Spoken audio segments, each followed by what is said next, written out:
Hello, welcome to another lecture for English 10.6. Today we're going to focus on evidence and what counts as academic evidence, and then of course thinking about how to incorporate that into any kind of research-driven essay. So let's look at the types of evidence. You've used both types. There are two types of evidence. One is first-hand research, and this is what you're doing for essay 2.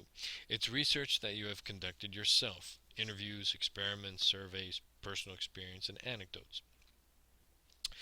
This is very important. Obviously, again, when we look at ethnography, when we're studying people, if we're nursing majors, right, we want to focus on, experiments and people's medical histories and things like that.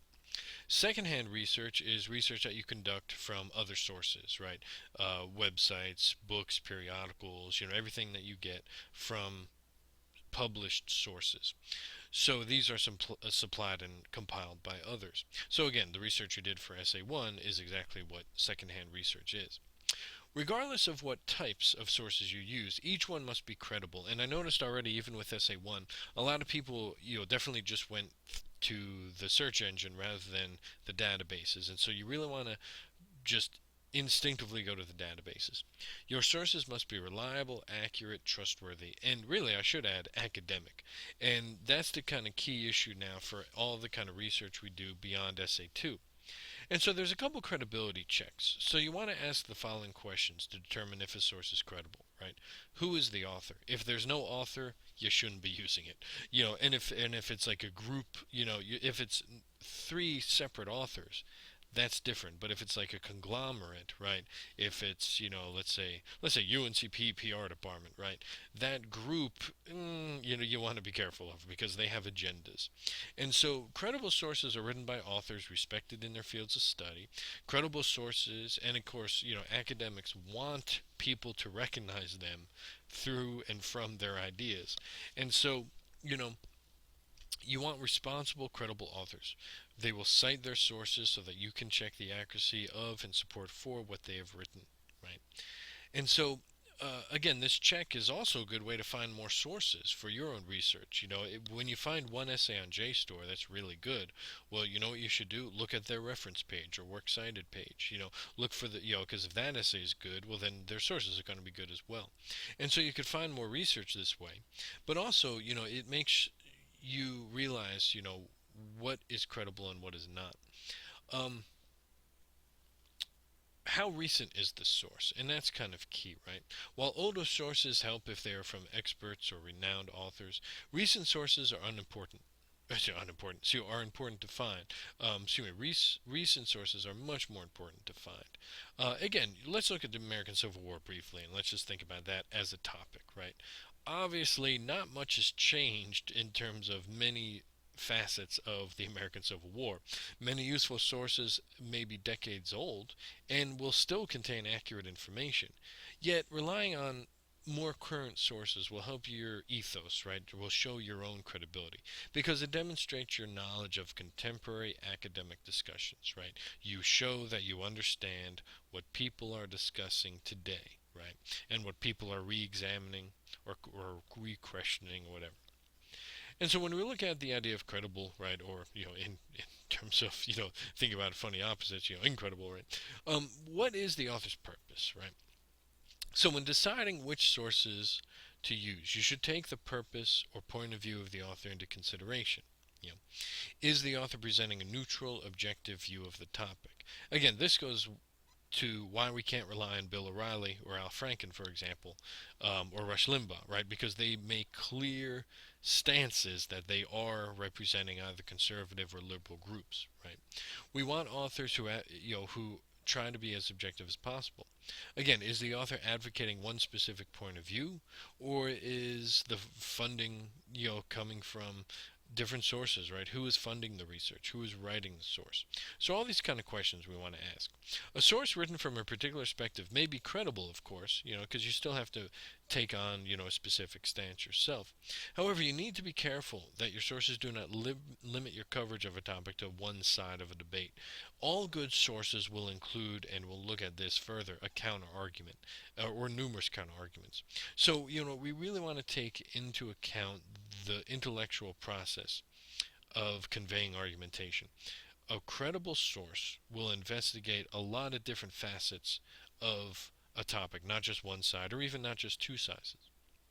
What's important to consider too when we look at sources is what the audience expects. So this is the important question to ask. What type of sources does your audience value? And think about this. What type of source will I, as your grader and teacher, right, value? Well, clear academic sources, right? So, it's important to think about this. Professional or academic audiences expect to see and value, of course, peer-reviewed journals, books from recognized publishers, right, as the most credible sources of information. And so that's what you want to aim for. All journals and our online databases meet these standards. So you really want to, again, go to the databases first. Don't go to Bing or Google or just a regular search engine. You want to go to the databases. The opposite still holds true. Let's say you're writing a mainstream, article, right? You're writing for mainstream. Well, your sources should be recognizable and not academic, but they should be magazines, newspapers, right? Because you want your reader to recognize the source, right? So, for example, New York Times, right? Obviously, New York Times, for the most part, is a credible source. However, if you're going to do an academic article and you found a source, let's say you're tackling vaccines, right? Well, yeah, New York Times is okay, but let's look at scientific journals, right? Because if you're writing in the academic field, scientific journals is what we want to base our opinions on, not magazines or newspapers. So again, while you should use periodicals for research-driven essays at times, right? Academics want to see that you are familiar with expert opinions, right? Expert academic opinions. And so we really want to think about, why I'm telling you to go to those databases, why I'm telling you to only use books and journals over, just easy websites, right? The main problem, and many of you talk about this in your essays, is that we have to be careful when we evaluate internet sources, right? Never use websites where an author cannot be determined unless the site is maybe associated with a reputable institution, right? Such as an accredited university or a credible media outlet, a government program or department, or a well-known non-governmental organization. So, for example, like let's say we're doing animal health, right? The a what is it? N double no, that's what is that? AC no, not ACLU.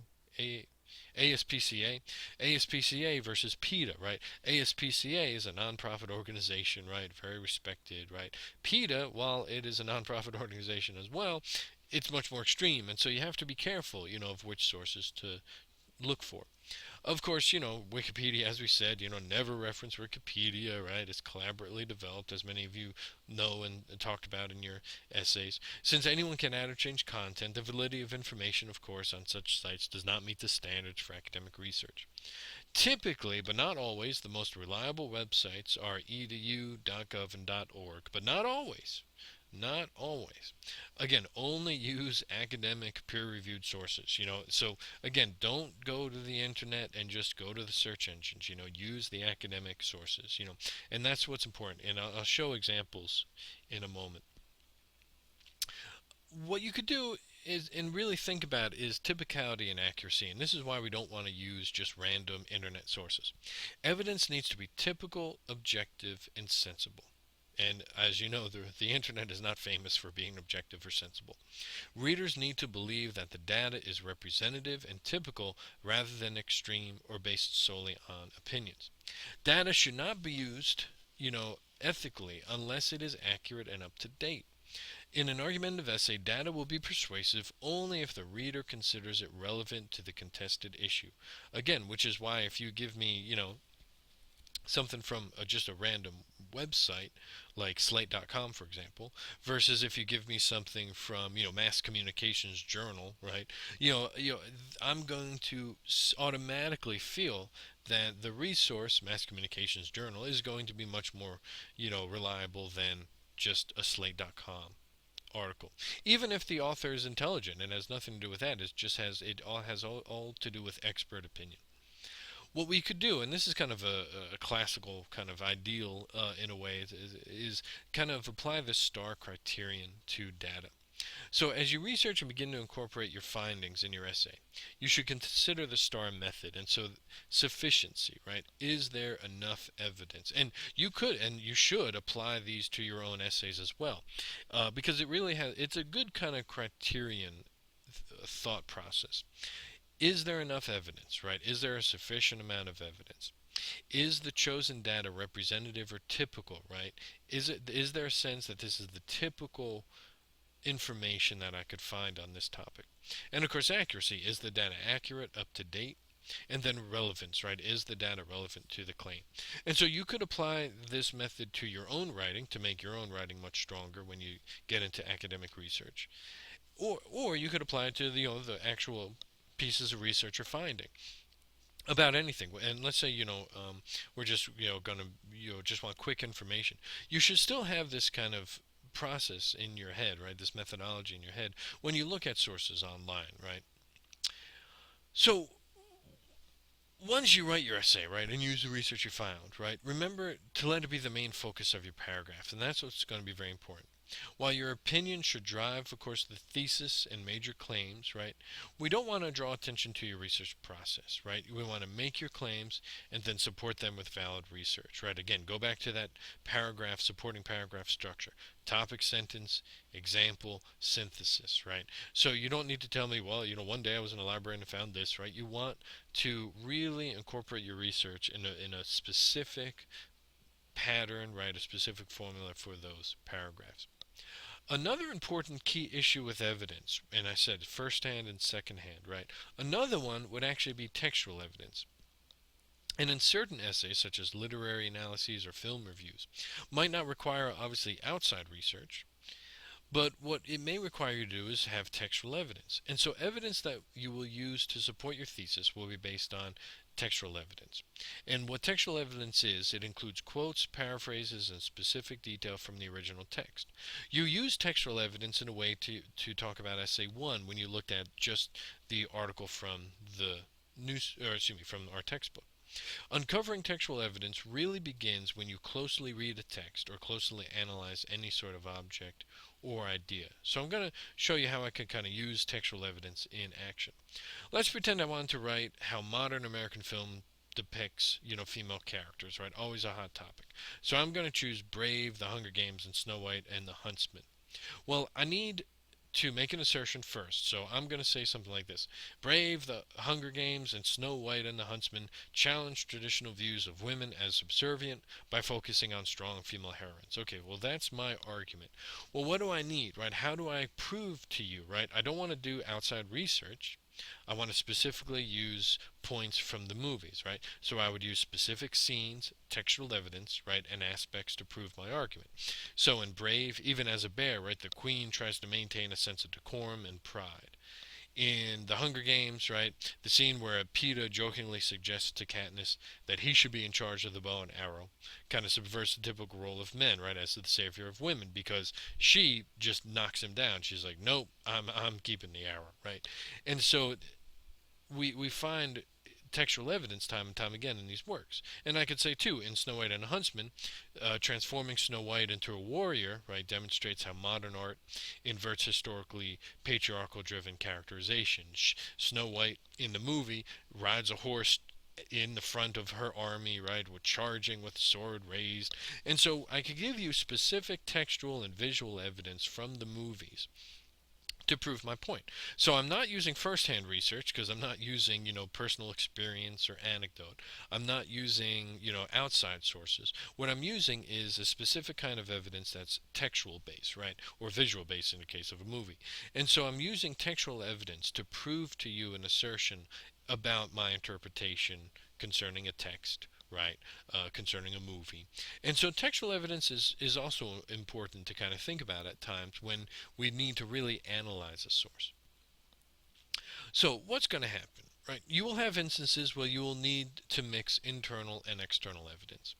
A simple claim like reality TV is dumbing down America, right, would require textual evidence as well as outside research, right? You would need to conduct surveys and field research that suggests people's intellect is decreasing, right, due to the presence of reality TV, right? We also need to look at the shows, right, and of course proving that people from Jersey Shore are stupid won't take much research, right? And so we could really look at all sorts of ways that we could come to research, right?